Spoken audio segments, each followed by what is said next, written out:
La place de la religion à nouveau en débat en Israël. 2 rabbins ultranationalistes ont été arrêtés pour incitation à la violence et au racisme. Dov Lior et Yaakov Yosef ont signé un traité de théologie très controversé, la Torah du roi. Un texte qui justifie l'exécution d'innocents non-juifs en temps de guerre.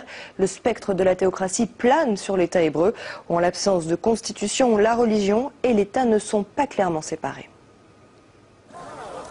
Ils sont quelques centaines à prendre d'assaut la Cour suprême israélienne, venus pour protester contre l'arrestation de 2 rabbins, Dov Lior et Yaakov Yosef. Les 2 religieux ont été brièvement interpellés pour avoir accordé leur soutien sans réserve à un livre sulfureux, la Torah du roi, publié en 2009 mais dont la diffusion a été interdite. L'auteur y justifie l'assassinat de non-juifs dans certaines circonstances. Partout où l'influence des gentils constitue une menace pour Israël, il est permis de les tuer. Pourtant, ce ne sont pas ces mots qui font le plus débat en Israël, mais bien l'arrestation des rabbins. Je pense que la seule véritable question en Israël, c'est qui est au-dessus de qui. La loi de l'État est-elle au-dessus de la halara, la loi juive, ou la halara est-elle au-dessus de la loi de l'État? Pour cet homme, la réponse est claire. Sur l'autocollant, on peut lire « La loi de la Torah est au-dessus de la loi de l'État, arrêtez-moi ». Ce député d'extrême droite a un discours plus rodé, mais non sans contradiction.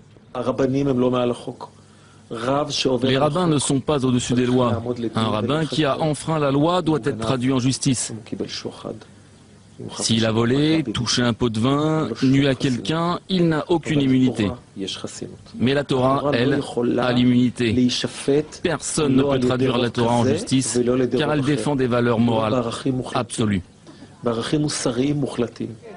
Si cette affaire fait tant de bruit, c'est qu'elle illustre l'influence grandissante des ultra-religieux dans la société israélienne. En réponse aux protestations, le Premier ministre israélien Benjamin Netanyahou a simplement rappelé que la loi s'appliquait à tous. Pas sûr qu'il en soit totalement convaincu lorsqu'on sait qu'il travaille avec Ovadia Youssef, le chef spirituel du parti des ultra-orthodoxes et qui n'est autre que le père d'un des 2 rabbins arrêtés.